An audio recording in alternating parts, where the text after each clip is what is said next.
ជំរាបសួរបងប្អូនទាំងអស់គ្នាថ្ងៃនេះមកនិយាយអំពីជីដូកាំងនៅប្រទេសជប៉ុនទៀតđâyជីដូកាំងហ្នឹងគឺជាកន្លែងលេងរបស់រដ្ឋមួយនៅក្នុងប្រទេសជប៉ុនហើយតាមតំបន់នីមួយៗគឺតែងតែមានអញ្ចឹងណាហើយបើសិនជានៅជិតផ្ទះខ្ញុំគឺមានពី3កន្លែងដែរតែគាត់ថាឲ្យយើងត្រូវចំណាយពេលទៅបើកន្លែងដែលជិតជាងគេដើរត្រឹម15នាទីអីដល់ហើយខ្ញុំគិតថាកន្លែងជីដូកាំងនេះបើសិនជាមាននៅខ្មែរយើងមានអញ្ចឹងដែរប្រហែលជាល្អមែនទែនសម្រាប់ឪពុកម្ដាយដែលគាត់មានកូនក្មេងតូចៗអញ្ចឹងណាអាចទៅកន្លែងហ្នឹងគឺជាកន្លែងរបស់រដ្ឋអញ្ចឹងណាហើយទៅលេងគឺអត់អស់លុយទេហើយជីដូកាំងហ្នឹងគឺជាកន្លែងសម្រាប់កូនក្មេងសម្រាប់អ្នកដែលមានគ្រួសារដែលគាត់ចិញ្ចឹមកូនគាត់អាចទៅលេងដោយសេរីពីព្រោះជាកន្លែងរបស់រដ្ឋហើយមានទីតាំងធំទូលាយអញ្ចឹងណាតាមតំបន់នីមួយៗអញ្ចឹងទៅហើយអាចទៅលេងបានចាប់ពីអាយុ0 ខែដល់18ឆ្នាំហើយកូនក្មេងអាចទៅជាមួយពុកម្ដាយទៅចំពោះកូនដែលរៀនចាប់ពី7 8ឆ្នាំអីចឹងទៅគាត់ពេលខ្លះគាត់ទៅអានសភៅទៅអីចឹងណាហើយចំពោះគុណសម្បត្តិនៃការទៅលេងជីដូកាំងហ្នឹងហើយមានជាច្រើនដែរទី1ជាកន្លែងដែលជាទីទៅកន្លែងដែលកូនក្មេងទៅលេងទៅដោយមានសុវត្ថិភាពយើងអត់ខ្លាចព្រួយបារម្ភខ្លាចមានអ្នកធ្វើបាបធ្វើអីទេហើយមានឧបករណ៍មានថយមានសៀវភៅមានអីគេមានបោឬភឺឬនឹងហើយមានបាល់មានអីកូនប្រទេសអីកូនឡានកូនអីអញ្ចឹងណាដោយកូនខ្ញុំកំពុងទៅលេងអញ្ចឹងទៅហើយក៏មានពេលខ្លះមានកម្មវិធីគេបង្រៀនអំពីការចិញ្ចឹមកូនអំពីការអានសភៅអំពីការអីចឹងដែរហើយទី2គឺគេជួយ support សម្រាប់អ្នកដែលគ្រួសារដែលចិញ្ចឹមកូនអញ្ចឹងណាជួយ support ជាចំណេះដឹងជាអី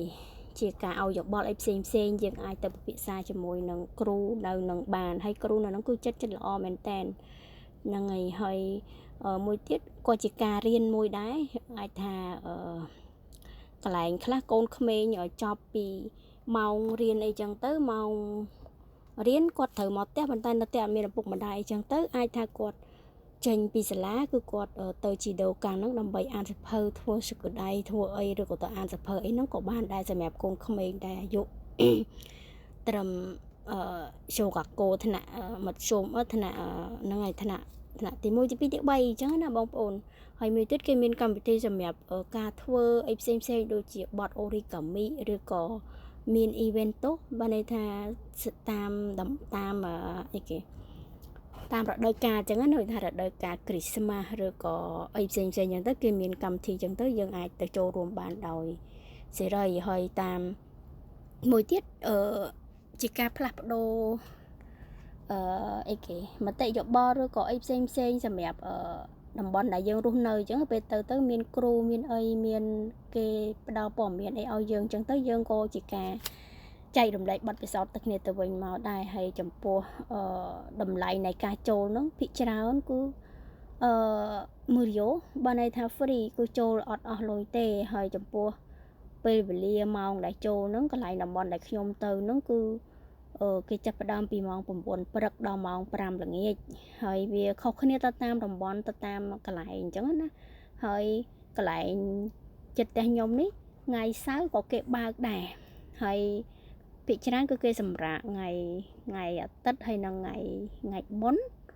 ហ្នឹងហើយចំពោះអាយុដែលអាចទៅបានហ្នឹងភាគច្រើនគឺចាប់ពីអាយុ0 ខែដល់18ឆ្នាំ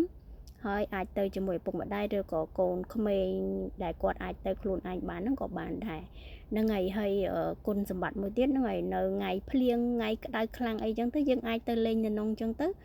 វាមានម៉ាស៊ីនត្រជាក់មានអីចឹងទៅបើក្តៅមានម៉ាស៊ីនត្រជាក់មានអីចឹងណាហើយឪពុកម្ដាយទៅនឹងក៏អាចជួបជាមួយនឹងឪពុកម្ដាយផ្សេងទៀតធ្វើឲ្យកូនយើងនឹងអាចលេងជាមួយផ្សេងជាមួយកូនគេផ្សេងអីចឹងទៅគាត់អត់ខ្លាចសង្គមគាត់អត់អីចឹងមើលកូនខ្ញុំបងប្អូនអើយលពឹសហើយខ្ញុំគិតថាវាអាចជួយសម្រួលច្រើនសម្រាប់ឪពុកម្ដាយដែលគាត់មានកូនតូចឬក៏អីចឹងណាគាត់អត់ទៅធ្វើការអីចឹងទៅអាចឆ្លៀតទៅជីដូកាំងចឹងទៅកូនក៏បានចេះឪពុកម្ដាយក៏បានជួបឪពុកម្ដាយផ្សេងទៀតចឹងទៅយើងអាចសួរយោបល់គ្នាពីការមើលកូននេះចឹងណាបងប្អូនចាហើយ ខ្ញុំគិតថាល្អមែនទែនបើសិនជារដ្ឋាភិបាលខ្មែរយើងមានបង្កើតរបៀបជីដូរកាំងសម្រាប់ឲ្យប្រជាជនដែលនៅតំបន់កន្លែងដែលគាត់រស់នៅហ្នឹងមានជាជីដូរកាំងមានអីអញ្ចឹងគឺល្អសម្រាប់ការចិញ្ចឹមកូនហើយធ្វើឲ្យកូនក្មេងហ្នឹងលូតលាស់បានល្អឪពុកម្ដាយមានតំណែងផ្សេងគាត់មានផលលំបាកអីគាត់អាចវិភាសាបានអញ្ចឹងណាខ្ញុំគិតថាបើសិនជាអាចធ្វើចឹងបានខ្ញុំជឿតែថាឪពុកម្ដាយផ្សេងក៏គាត់សប្បាយចិត្តព្រោះខ្ញុំនៅទីនេះគឺឃើញថាល្អមែនតែនហើយតែងតែនាំគាត់ទៅនៅថ្ងៃតនេអញ្ចឹងណាតែបើថ្ងៃណារវល់អាហ្នឹងក៏យើងអត់ទៅអញ្ចឹងទៅហើយបើសិនជាមានគិតថាអូយល្អសម្រាប់កូនក្មេងមានសភៅមានឧបករណ៍លេងយើងអត់ចាំបាច់ចំណាយលុយដើម្បីទិញទៅលេងដោយមានសុវត្ថិភាពអញ្ចឹងណាបងប្អូនអរគុណ